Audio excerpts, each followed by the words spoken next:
नमस्कार, मैं सुनील कुमार आपका स्वागत करता हूं आपके अपने चैनल क्या ऐसा होता है में। दोस्तों, पिछली वीडियो के माध्यम से मैंने आपको बताया कुंभ विवाह कौन सी स्थिति में करना चाहिए, किसे करना चाहिए और कब करना चाहिए। दोस्तों, आज की वीडियो में आप देखेंगे कि जब शनि और मंगल की युति बनती है तो जीवन पे किस तरह के प्रभाव बनते हैं, कुंडली के कौन से भाव में यह अशुभ होता है और दोनों का क्या मतलब है। पूरा वीडियो देखिए दोस्तों। हमारे चैनल के माध्यम से आपको नई नई जानकारी मिलेंगी, इसलिए आपसे एक विनती है कि आप हमारे चैनल को सब्सक्राइब करिए। जो बेल आइकन है ना ऑल वाला, उसे वहां पे आप एकदम प्रेस करके रखिए, जिससे कोई वीडियो आपको पास आएगी तो कम से कम आप उसमें से कुछ नई जानकारी ले सकते हैं। कम से कम हमारे चैनल के माध्यम से थोड़ा बहुत कुंडली तो देखना सीख गए होंगे, पूजा करवाना सीख गए होंगे और आप ये समझ गए होंगे पूजा कौन कौन सी कहां कहां पे होती है। दोस्तों, कुंडली देखिए।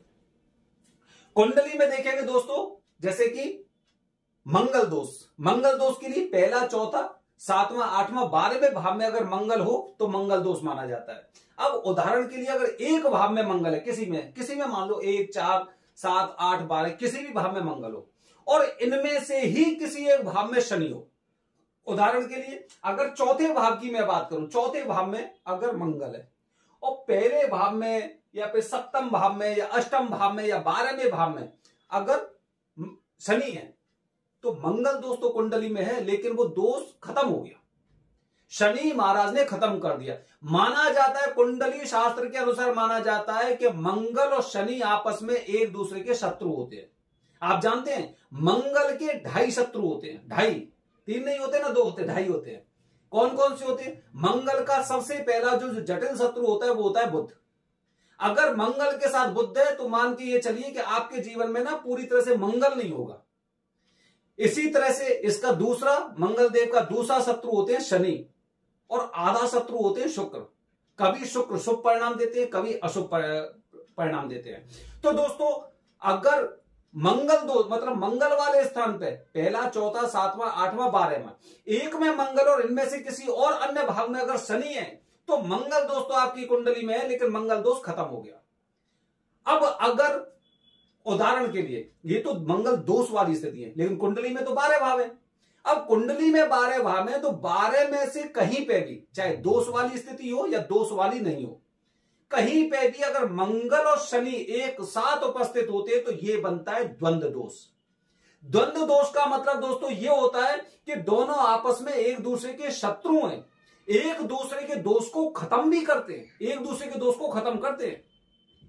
अगर मैं शनि की स्थिति बात करता हूं तो शनि केवल ऐसा नहीं कि अपने जहां पे साथ में मौजूद है वहीं पे, काफी बार जहां पे इनकी दृष्टि होती है उसके अनुसार भी द्वंद्व दोष बनता है। उदाहरण के लिए देखिए, उदाहरण के लिए अगर लग्न में शनि है, तो उसके पश्चात आप ये मान के चलिए कि 1, 2, 3 मतलब तीसरे भाव पे भी स्थिति नजर रहेगी दृष्टि, और 4, 5, 6, 7 7वें पर रहेगी और 10वें पर रहेगी। मतलब एक तरह से अगर लग्न में शनि है तो तीसरे भाव पर स्थिति रहेगी, सप्तम भाव में रहेगी और 10वें भाव में दृष्टि रहेगी। अगर यहां पे इन भावों में से किसी में अगर मंगल मौजूद है तो जब भी उसकी महादशा आएगी तो आपको द्वंद्व दोष के परिणाम दिखाई देंगे। द्वंद्व दोष का परिणाम मतलब अचानक से कुछ चीजें होना, अचानक से घटनाएं घटित होना। अब अचानक से क्या होगा? अगर मैं 12 भावों की बात करता हूं कि कौन से भाव में द्वंद्व दोष बन रहा है, पहले मुझे यह पता चलना चाहिए कौन से भाव में द्वंद्व दोष बन रहा है। जैसे कि दोस्तों हम जानते हैं 12 भाव अपने अपने बारे में बयान करते हैं।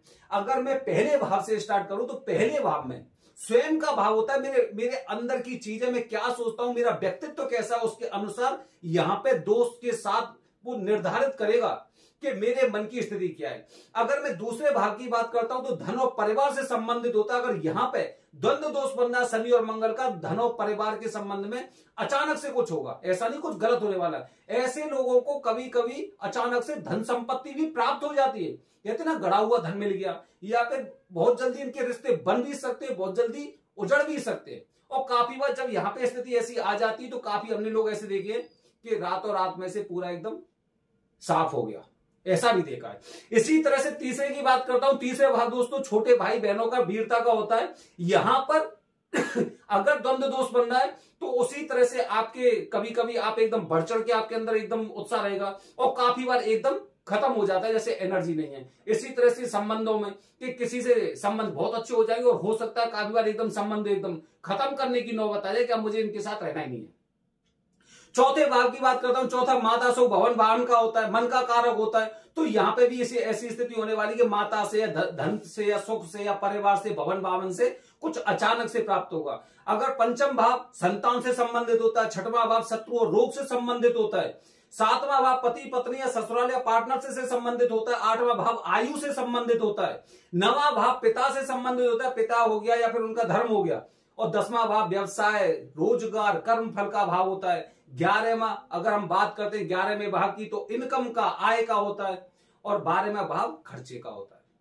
तो दोस्त अब आपकी युति कहां पे बन रही है ये आपको खुद को देखना है। आप इसकी युति कहां पे बन रही है। अगर दूसरे में बन रही है तो दूसरे में धन और परिवार से संबंधित है। अगर 10वें में बन रही है तो 10वें में व्यवसाय से संबंधित है। तो वहां पे कुछ ऐसा हो सकता है कि आपकी अचानक से नौकरी लग जाए। मतलब द्वंद्व दोष बनने का मतलब यह है कि कुछ अचानक से आपके जीवन में होने वाला है। तलाक भी हो सकता है, तुरंत संबंध भी हो सकते हैं। हमने बहुत से ऐसे लोग देखे जिनकी काफी सालों से शादी नहीं हुई, 30-35 साल हुई, अचानक से शादी हो गई अचानक से हो गई, पता ही नहीं चला कैसे लड़का मिला, क्या हुआ। 6 महीने बाद सोच रहे हैं हम, बताओ इतने दिन से परेशान से मिनटों में काम हो गया। तो इसी तरह से ये अचानक से चीजें होती है इनके जीवन में। अब समस्या ये आती है कि हम पूजा कब करें, क्योंकि शनिवार को करें या मंगलवार को करें। ये स्थिति हमारे लिए दोचने पे मजबूर कर देती है हम इसकी पूजा कब करें। तो इसके लिए दोस्तों सबसे पहली बात, अगर द्वंद्व दोष पहला, चौथा, 7वां, 8वां, 12वें भाव में द्वंद्व दोष बनना है तो निश्चित रूप से आपको मंगलवार को पूजा करनी चाहिए, मंगलवार को, इस दोष के निवारण के लिए। अगर इसके अलावा हम बात करें, जैसे शनि के स्थान होते हैं, शनि के स्थान कौन सा होता है, 6वां होता है, 8वां होता है, 10वां होता है। अगर यहां पे द्वंद्व दोष बनना है तो आपको शनिवार को पूजा करनी चाहिए। इस तरह से पूजा का हम निकाल के देखते हैं कि हमें पूजा कब करनी चाहिए। अब इसमें कॉमन होता है 8वां भाव ऐसा होता है कि ये शनिदेव का भी होता है और यहां पे मंगल को दोष भी होता है। हालांकि मंगल दोष इन्होंने खत्म कर दिया, लेकिन शनि का घर है। अब निर्भर यह करता है कि मंगल कौन सी राशि में। अगर यहां पे 1 लिखा हुआ है तो मेष राशि हो गई, और मेष राशि मंगल की होती है, तो मंगल अपने उच्च में है, तो हमें मंगल को ही पूजा करनी चाहिए। इस तरह की चीजें हमें देखने से पता चलता है कि हमें द्वंद्व दोष की पूजा कब करनी चाहिए।